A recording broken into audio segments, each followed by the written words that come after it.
gracias por estar acá. Va a ser una sesión extraña porque vamos a hablar en otro idioma.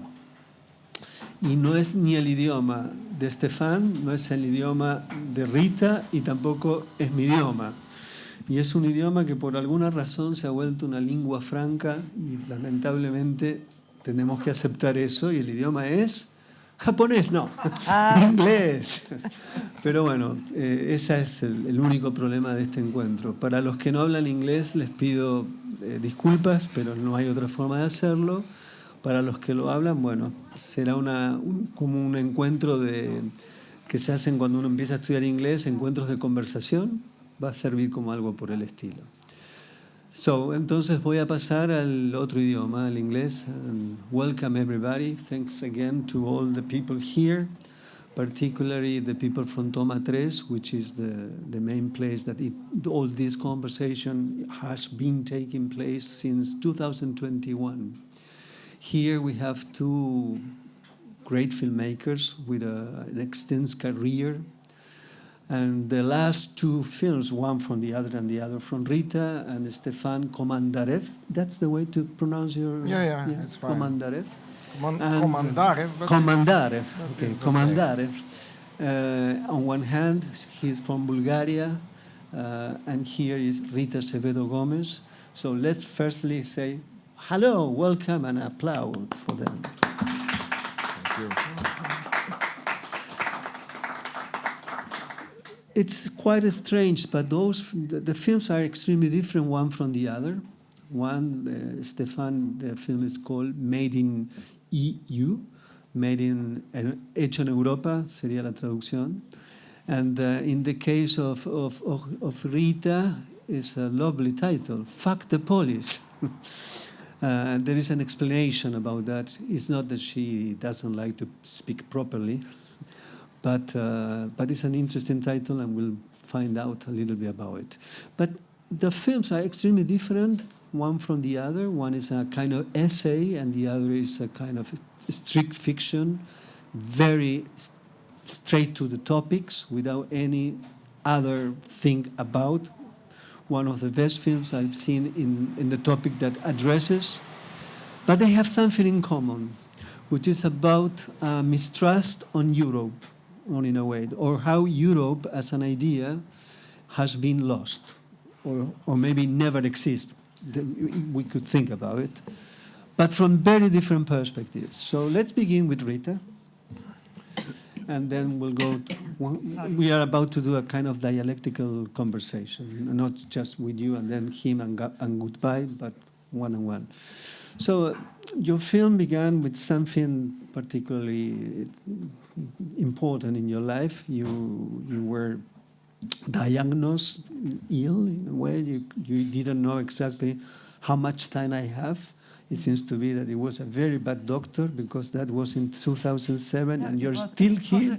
Was a good one? Was a good doctor. Okay. You know, things happen. Okay. They don't control everything. Okay, but you are still here, and you go on forever, I hope, as much as you can. And so you have the feeling that maybe it was the end of or it could be the end of your life, yeah. And you went to Delphi, which is a beautiful island in Greece. And then this film, you come back to the same place for another kind of perspective. But through that, there is a meditation. And one of the meditation, as I said, is about Europe. There is a particular text written, quoted in the film, which is extremely important in the way that it's been quoted. Not only is quoted, it's quoted twice. I refer about Albert Camus. The title of in English is the Summer, which is a collect of essays. En español es igual, El Verano. And let's begin with this, because it's an idea of Europe as a kind of a world of excess, a world which has shake the balance between beauty and sadness, and the balance between tragedy and beauty, which is taken by an idea of the Greek as an idea that could have been Europe, but it's not. I don't know why you have chosen that particular text. Exactly for that, because Well, the text of Camus, Albert Camus, was really saying exactly what I felt like saying without knowing the exactly words. So obviously I take it because between 2007 and today, things have drastically changed. Things change. It's normal. Thanks heaven, nothing is so steady. And but they changed to I don't know how to call it, to ugly position. And I think, yes, it's true that we lost the sense of the origin, and we have some difficulty on looking to ourselves. We know what we are, but we don't want to see it. When you want to be honest, truly deeply honest to yourself, it's. I always have that thought: Am I really being truly honest? I know exactly what I am, how my hands move, and that comes how my skin feels, how I know myself through my body as well. But we lose that contact with the origin, where things were not without commitment and without questions. And when we are 3-4 years old, the first day, and the civilization lost. I feel has lost humankind has lost its contact with the primordial things, and it's so easy to find them if you go out in the nature, and if you are truly in love with someone, when you are living through things. So we change and there's also, I think today, in these secularized worlds, and the idea of myth is fading completely. And I don't know, we broke the room, we broke something, and it's irreversible. I don't know. This will lead somewhere, I don't doubt. I mean, I'm not prophetic but I think this. I have some faith. I'm not how do you say, optimist. No, Optimist. But I have this faith. I mean, things will die, and we want to keep the signs of life, like the Acropolis and Athens, and then we cut it in pieces to put it in the museum. We are. Contradictory. We discovered an island, Delos, as you spoke. Delos has a light. I don't know. It's a light. You are in the point of the Earth. I have read it in the scientist text. That Delos is the place in the world, in the globe, where there is more light. Mm-hmm. You know, it's very strange that they organize this. So it's fascinating. We lose this because, as Camus say, we put reason in the place of God, whatever that God may be. So how to save ourselves, I don't know. We do films. Sometimes in despair with the situation. So when I go to Greece for now with the idea of the film, I didn't exactly know what was going to happen. I was going to see and what I saw was very hurting. So fuck the Polish, because the Polish is the seed of our civilization. Am I wrong? I don't No. know. I feel it like that. I don't know. The idea of the agglomeration of Yeah, I humans understand what in you're a saying. Polish, with the Acropolis. The Acropolis is still in study. It's still a mystery, and they are cutting it in pieces to put it in the museum. And Delos, this island, they just discovered it a few years ago. Everybody is amazing because it's an archaeological place with maybe lots of answers, things to say about ourselves. And archaeologically, they are brushing the stones and the little pieces of everything. It's the sanctuary of Apollo. And meanwhile, a few days before going to film there, I read an article of l'Académie Française à Athènes. It's the entity that takes care of responsible for the archaeological in the site of Delos. And the article said that in 50 years, this island will be covered by the sea. For the tourism. In great part, in consequence of the huge mass of boats and ships and tourism in Mykonos, because Mykonos is very, very, very touristic. Mykonos is the passage to Delos. You can't sleep in Delos, so everybody who wants to visit Delos has to sleep in Mykonos. So it happened to me.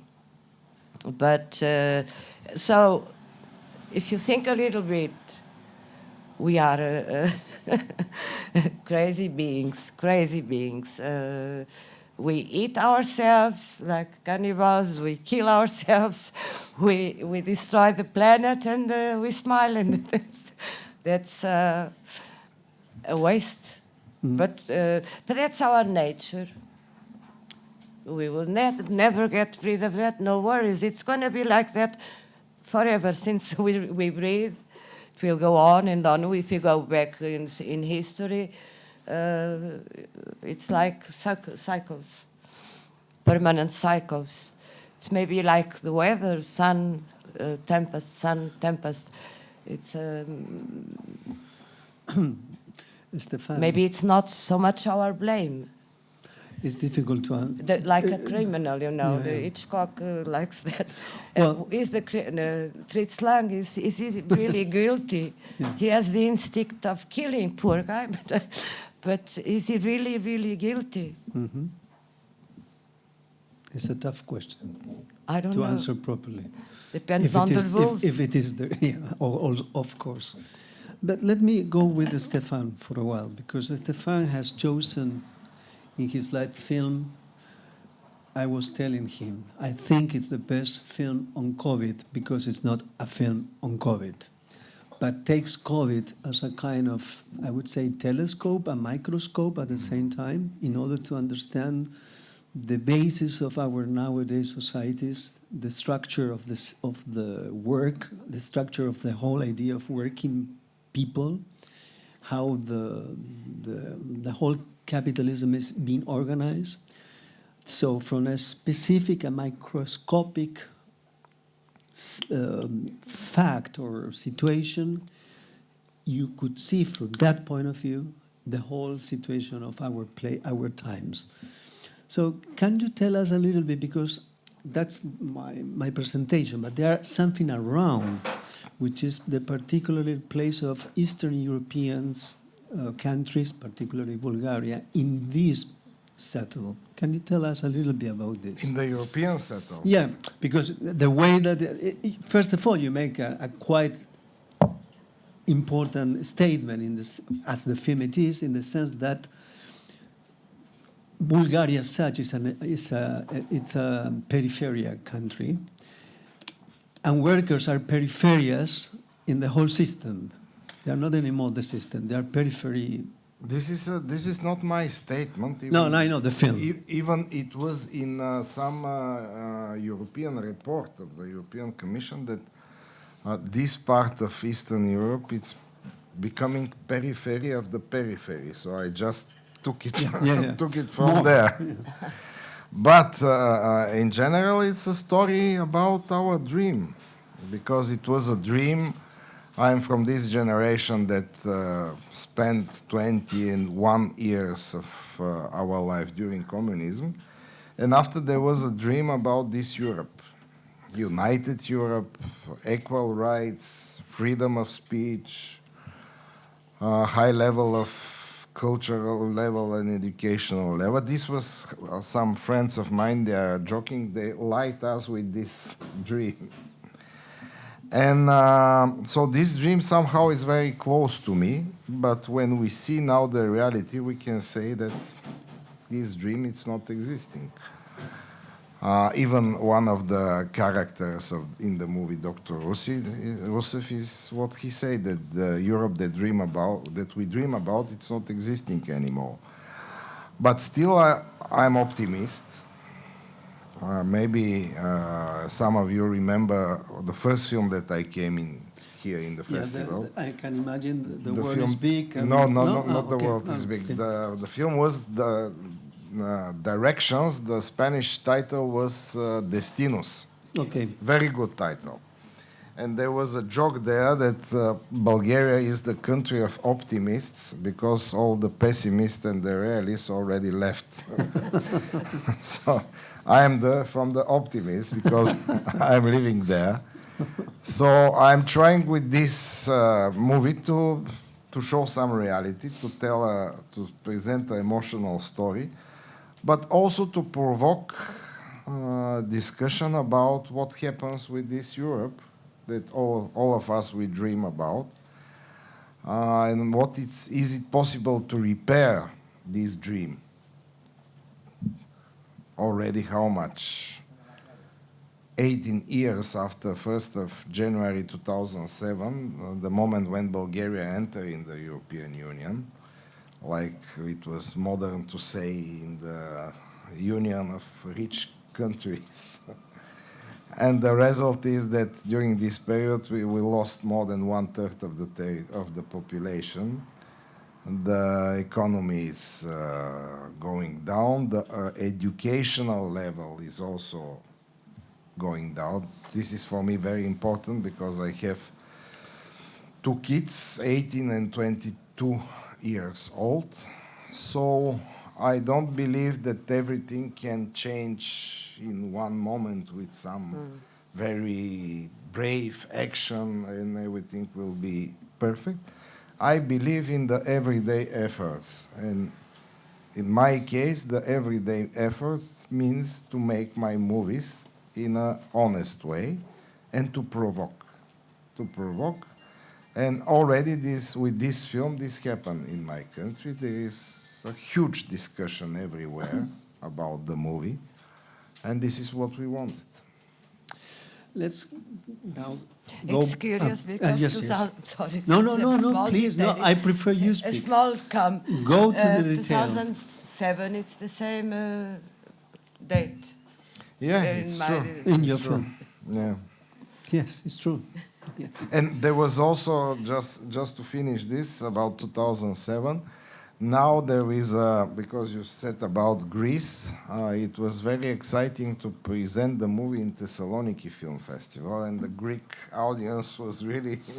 For you. Yes. Yeah. And one of the viewers during the Q&A after he said, but if it's true, if he remembers well, the Bulgaria entered in the European Union in 2007, and today we are 2025. So finally we are 18 years old, we are mature. And maybe it's time not to continue to be the good kids that always said yes, etc., but to have more powerful voice and to have the right to say what is good and what is bad, finally. Yeah, but and in terms of Bulgaria in the film, the way that workers are treated is quite easily seen as slaves. You are very clear on that. So the moment that you raise up your voice, it implies that. And the whole Greek situation for years has been not less slave of the system, I Yeah, think. No? yeah. So let's go back now to your film, my dear Rita, which is a I was film. very interested in his film. You cut. Well, but I have to. Sorry. I have to do a montage between both. To be honest, I would love to be one after another No, but in it 1 hour doesn't. because Oh. there are so many details in both films, which is I very just difficult. needed a moment to laugh a little bit. You can laugh, of course, and I love that makes me laugh, and especially if you laugh about me as a montage. No, not about, but with you. I know, my dear. So let's go back to the way you. I love something about most of your films. For me, one of the most beautiful films I've seen, and it's around this whole ideas that we are it's dances, macabres, skeletors, and other fantasies that will be the title in English. Also correspondences. So you sometimes work with text. That is something that you usually do, and it's something that's quite difficult to do because it's difficult to understand the relationship between words, not spoken words, it's words and cinema. So you had been working around that, sometimes with letters, sometimes with quotes, sometimes with poem. In this case, there are a lot of poems, and the interaction between, in this case, with the environment. Can you tell us a little bit about this tendency that you usually have about to propose reading, even reading in films, which is very difficult nowadays to show that because people cannot be paying attention, towards everything, less if someone is reading in a screen. Yes, and besides that, one in French, the other in The other, Portuguese. yes. It's not a film to be subtitled because it's a lot of talk, and but Roger, things sometimes suggest me that they can be put in dialogue, like one poem against the other, or one poem answering the other. That's what I mean. There is Byron, blah, blah, blah, the Greece, the ideal, romantic idea of Greece that existed in his epoch. And as you were touching a few moments ago, Greece, when Greece was considered rubbish, the rubbish of Europe.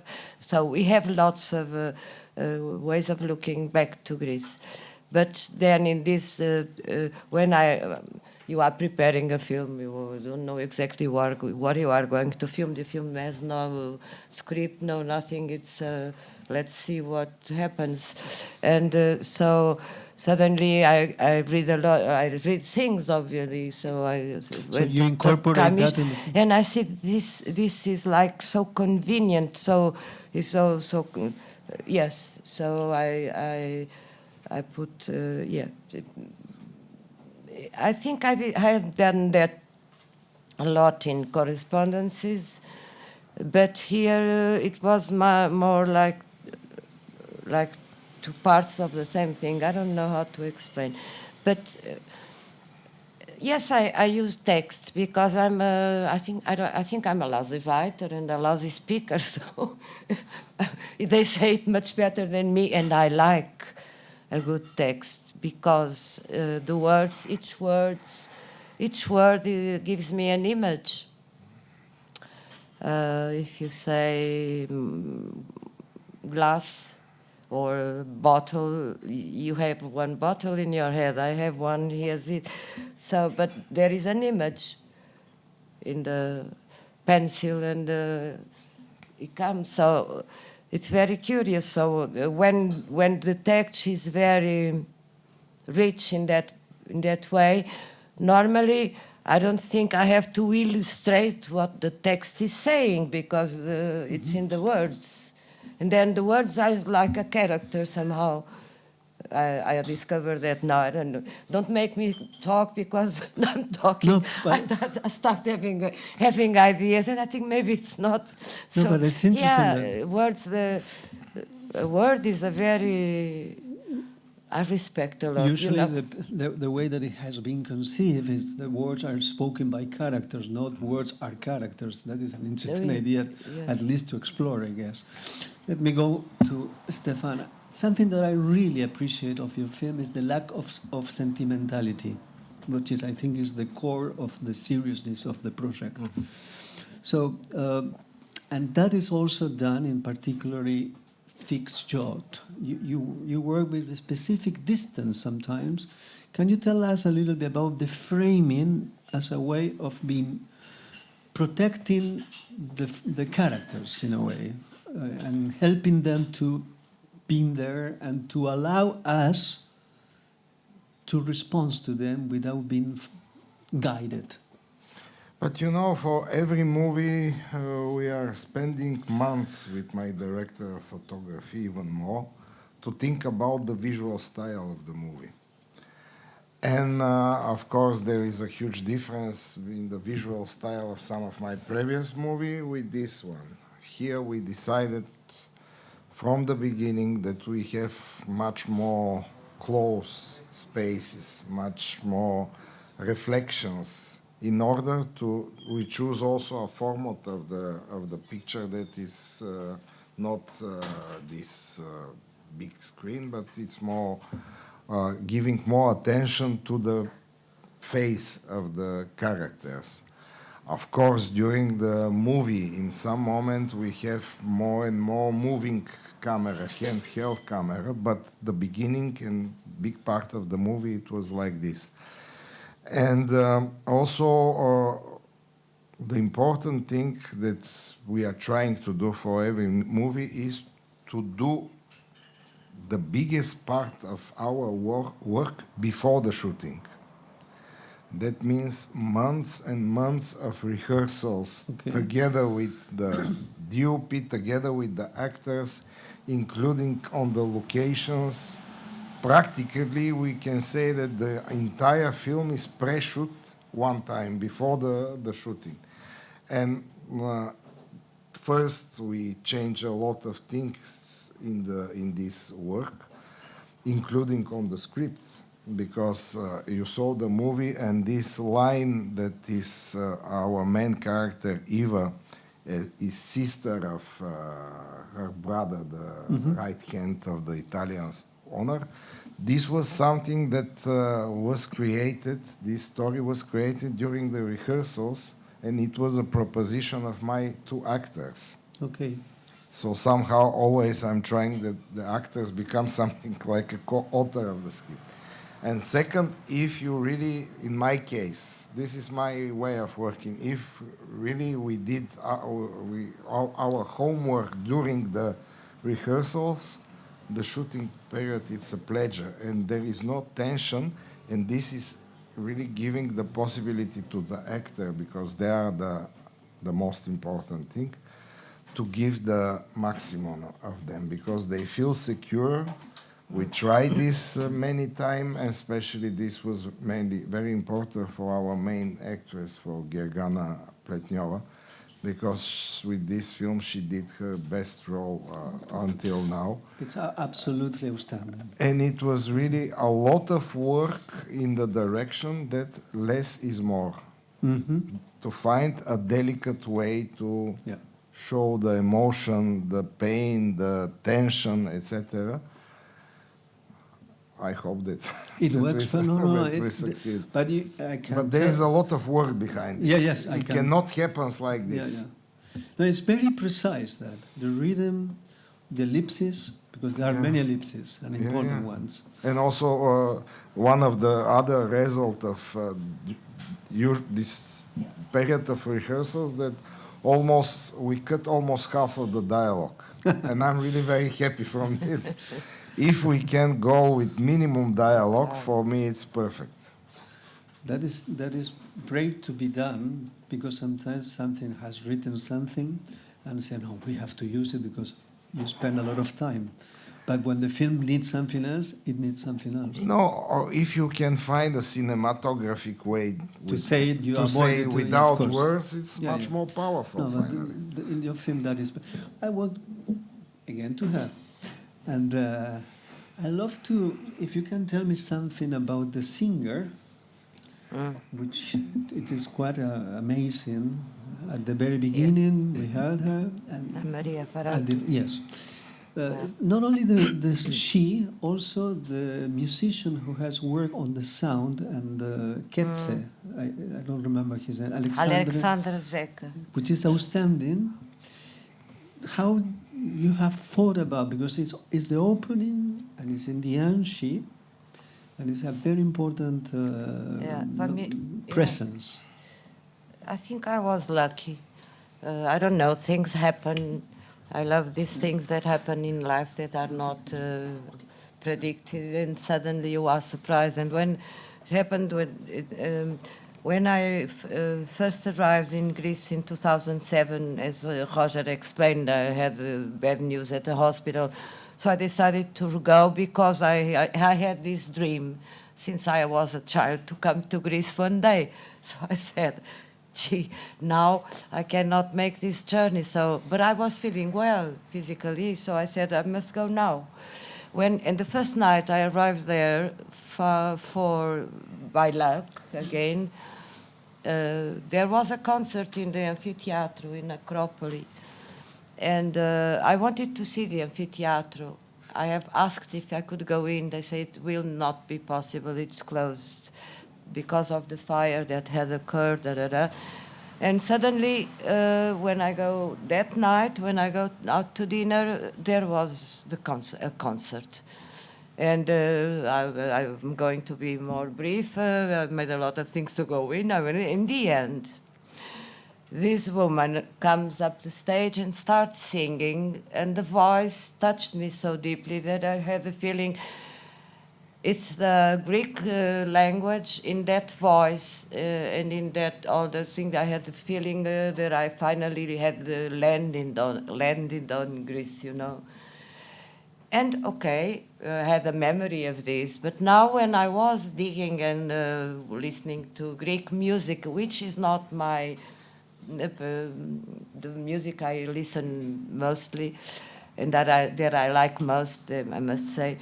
But I was listening to Greek singers, and I discovered a voice that I think it was very special voice. Then I went to verify it's Maria Faranturi. I tried to see who she was. I tried to speak to her. Meanwhile, the sound, João Sarantopoulos, the sound engineer, who is a bit Greek, discovered, how do you say, registro, Recorded. a record of the concert I had assisted in 2007.